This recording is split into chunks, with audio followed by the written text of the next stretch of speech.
ತೆರಿಗೆ ವಂಚನೆ, ಚಿನ್ನದ ಅಂಗಡಿ ಮೇಲೆ ಜಿಎಸ್ಟಿ ಅಧಿಕಾರಿಗಳ ದಾಳಿ. ಚಿಕ್ಕಬಳ್ಳಾಪುರ ಜಿಲ್ಲೆ ಚಿಂತಾಮಣಿ ನಗರದಲ್ಲಿ ಘಟನೆ. ಸರ್ಕಾರಕ್ಕೆ ತೆರಿಗೆ ವಂಚನೆ ಆರೋಪದಡಿ ಚಿನ್ನದ ಅಂಗಡಿಯ ಮೇಲೆ ಅಧಿಕಾರಿಗಳ ದಾಳಿ. ಚಿಂತಾಮಣಿ ನಗರದ ಪ್ರತಿಷ್ಠಿತ ಕೋಮರ್ಲಾ ಪ್ರಕಾಶ್ ಜ್ಯುವೆಲರ್ಸ್ ಅಂಗಡಿ ಮತ್ತು ಮನೆಯಲ್ಲಿ ಅಧಿಕಾರಿಗಳ ಶೋಧ.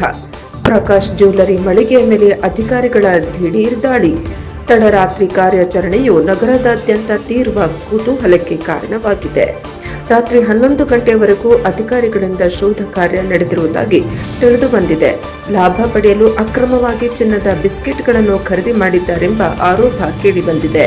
ಅವುಗಳನ್ನು ಆಭರಣವನ್ನಾಗಿ ಪರಿವರ್ತಿಸಿ ಗ್ರಾಹಕರಿಗೆ ಮಾರಾಟ ಮಾಡುತ್ತಿದ್ದ ಎಂಬ ಖಚಿತ ಮಾಹಿತಿಯ ಮೇರೆಗೆ ಈ ದಾಳಿ. ತೆರಿಗೆ ವಂಚನೆ ಹಾಗೂ ದಾಖಲೆ ರಹಿತ ವಹಿವಾಟಿನ ಹಿನ್ನೆಲೆಯಲ್ಲಿ ಅಧಿಕಾರಿಗಳು ದಾಖಲೆಗಳ ಪರಿಶೀಲನೆ ನಡೆಸಿದ್ದಾರೆಂಬ ಮಾತು ಕೇಳಿ ಬಂದಿದೆ.